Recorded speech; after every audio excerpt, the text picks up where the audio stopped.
आपने कहा कि अगर बंगाल में बीजेपी को 30 से ज्यादा सीट मिलती, 30 या उससे ज्यादा सीट मिलती है, तो ममता बनर्जी की सरकार नहीं रहेगी। ऐसे कैसे? उनकी खुद की सरकार में उनकी कार्य पद्धति और भतीजे को तवज्जो देने के कारण ढेर सारा असंतोष हम देख रहे हैं। और जनता का जनादेश अपने आप में बहुत महत्वपूर्ण चीज होती है। एक बार जनता का जनादेश कंप्लीटली इनके खिलाफ जाएगा, बंगाल के अंदर निश्चित रूप से हमें कुछ करने की ही जरूरत नहीं पड़ेगी। 18 सीट में पोलिंग हो चुकी है इस राज्य में, कितनी सीट आप कहते हैं? मैं अभी भी मेरी बात पर कायम हूं। हम 24 से 30 सीट जीतेंगे और निश्चित रूप से बंगाल की जनता इस बार बहुमत सीट नरेंद्र मोदी जी को देने जा रही है। क्या यही कारण है कि ममता बनर्जी जो है वो इंडिया अलायंस पार्टनर्स के राज्यों में जाके प्रचार बिल्कुल नहीं कर रही? हालांकि इंडिया नाम ही शायद उन्होंने दिया था, वो एटलीस्ट वो क्लेम करती हैं, पर उन्होंने कोई प्रचार नहीं किया। वो सिंगल फोकस इसी राज्य में रुकी हुई हैं। शायद उनका प्रचार का बाकी राज्यों में डिमांड भी नहीं होगा और उनको लगता है कि यहाँ अपना घर बचाना बहुत जरूरी है। दोनों चीजें हैं। उड़ीसा में भी नहीं गई हैं। उनका संबंध जो है नवीन बाबू के साथ थोड़ा सा खट्टा मीठा रहा है इन द पास्ट।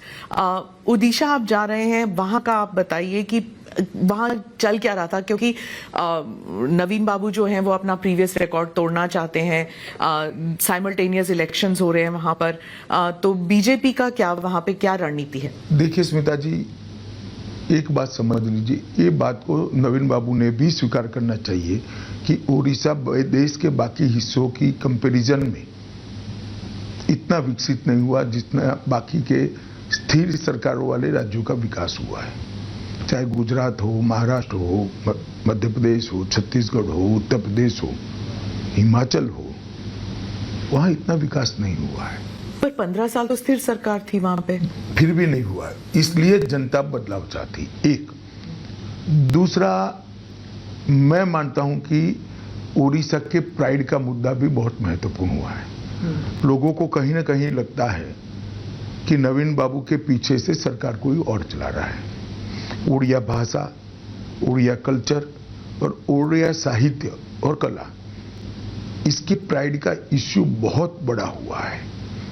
और जिस प्रकार से प्रशासन ने राम जन्मभूमि के प्राण प्रतिष्ठा में सरकार का उपयोग कर लोक उत्सव में लोगों की हिस्सेदारी रोकने के लिए प्रयास किया, इससे भी लोग बहुत खफा है, नाराज है। उड़िया प्राइड की बात कर रहे हैं तो वो कहते हैं कि आपकी पार्टी में कोई चेहरा नहीं है जो नवीन पटनायक के मुकाबले कोई चीफ मिनिस्टर कैंडिडेट बन सके। चले, जनता जब मन बनाती है तब चेहरे दिखाई नहीं पड़ते हैं, जनता ही ढूंढ देती है। हमारे पास अच्छा नेतृत्व है, कई सारे लोग हैं, सक्षम लोग हैं, अनुभवी लोग हैं, 20-20 साल से राजनीति में अलग अलग जिम्मेदारी संभाले हुए लोग हैं। उनके पार्टी से भी कई सारे एक्सपीरियंस लोग हमारे यहाँ ज्वाइन कर चुके, कई साल पहले ज्वाइन कर चुके हैं। तो हमारे पास लीडरशिप क्राइसिस नहीं है।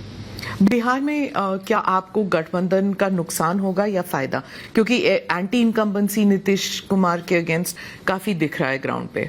ये चुनाव मोदी जी को प्रधानमंत्री बनाने का है और हमारे गठबंधन की स्ट्रेंथ भी बहुत अच्छी है। हम निश्चित रूप से बिहार में हमारा गत चुनाव का जो परफॉर्मेंस था उसको रिपीट करेंगे। इंडिया अलायंस के पार्टनर्स बिहार में भी प्रचार करेंगे, यूपी में भी प्रचार करेंगे। तो मैं हिंदी बेल्ट पे आती हूँ। जो उत्तर प्रदेश में इंडिया अलायंस में एक नई जान आ गई है जब से केजरीवाल आए हैं। उनका नैरेटिव थोड़ा अग्रेसिव हो गया है, क्या ये आप मानते हैं? अभी तो वो कोई अलग इश्यू में ही फंसे हैं, थोड़ा इनको फ्री हो जाने दीजिए, बाद में देखो क्या होता है। पर वो जिस इशू में फंसे हैं वो राज्यसभा की मेंबर हैं स्वाति जी। देखिए, मैं इस पर टिप्पणी करना नहीं चाहता। अगर कोई पुलिस को कंप्लेन करता है तो पुलिस उसका संज्ञान देगी, मगर मैं इतना ही कहता हूं कि अभी उनको बेचारे को जिस इश्यू में फंसे इससे निपटारा लाने दीजिए, काहे को ये सब में उलझाती है। पर वो है ना 20 दिन और बाहर हैं। उन्होंने कहा है कि अगर इश्यू अभी तो चल रहा है ना, देखिए कितना चलता है। वो कैंपेन में तो कह रहे हैं कि अगर झाड़ू पे वोट लगेगा तो उन्हें जेल जाने की जरूरत नहीं होगी। देखिए, तो मैं तो मानता हूं कि सुप्रीम कोर्ट का स्पष्ट रूप से कंटेम्प्ट है। इनका कहने का मतलब है जो विजयी होता है सुप्रीम कोर्ट उनको दोषी होने के बावजूद भी जेल नहीं भेजती। अब जिन जज साहबों ने उनको जमानत दी है, उनको ये सोचना है कि उनके जजमेंट का क्या उपयोग या दुरुपयोग हो रहा है। आप उस जजमेंट के बारे में क्या कहेंगे? इंटरिम बेल, देखिए, सुप्रीम कोर्ट को अधिकार है न्याय की व्याख्या करने का, पर पहली बार हो रहा है कि मगर मैं मानता हूं कि रूटीन और नॉर्मल प्रकार का जुडिशियल जजमेंट नहीं है।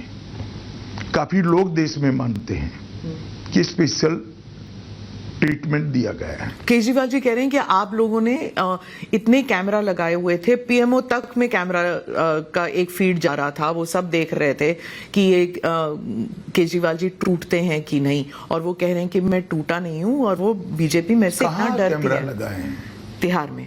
तिहाड़ उनके पास है, हमारे पास नहीं है। ये कंटिन्यूअसली झूठ बोलते हैं। जेल प्रशासन दिल्ली सरकार के हाथ में, केजरीवाल जी के हाथ में, गृह मंत्रालय के हाथ में नहीं है।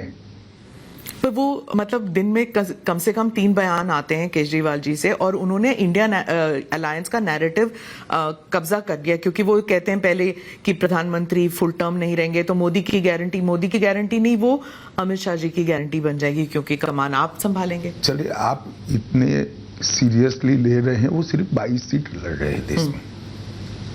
इतना सीरियसली मत लीजिए, सिर्फ 22 सीट लड़ रहे हैं और वो गारंटी दे रहे पूरे देश का मैं बिजली का बिल माफ कर दूंगा। अरे भैया, तुम 22 ही सीट लड़, तेरी सरकार कहां से बनेगी? हम मोहल्ला क्लिनिक बना देंगे। और मैं कई बार स्पष्ट कर चुका हूं, फिर से स्पष्ट करना चाहता हूं, 29 तक मोदी जी ही रहेंगे। और केजरीवाल, आपके लिए कोई अच्छा समाचार नहीं है, 29 के बाद भी मोदी जी ही हमारे चुनाव अभियानों का नेता है, उनके नेतृत्व में ही हम चुनाव लड़ेंगे। महाराष्ट्र पे पूछती हूँ, महाराष्ट्र में आपकी पार्टी पर इल्जाम है कि आपने रीजनल पार्टीज को तोड़ा है, चाहे एनसीपी और हमने नहीं शिवसेना। तोड़ा है। मुझे 2 बात का जवाब दीजिए। अगर शरद पवार जी अजीत पवार को अपना वारिस बनाते तो पार्टी टूटती क्या? और उद्धव जी अपने बेटे की जगह एकनाथ शिंदे को महत्व देते तो पार्टी टूटती क्या? ये उद्धव जी के बेटे प्रेम के कारण और शरद पवार जी के बेटी प्रेम के कारण उनकी खुद की पार्टियां टूटी है। खाम पर इल्जाम लगा रहे हैं। वो ऐसी व्यवस्था चाहते हैं, राजाशाही जैसी, कि बाप के बाद बेटा या बेटी ही उत्तराधिकारी बने। अब है तो लोकतंत्र इस देश में, तो काफी लोग इसको स्वीकार नहीं करते हैं, वो अलग हो रहे हैं।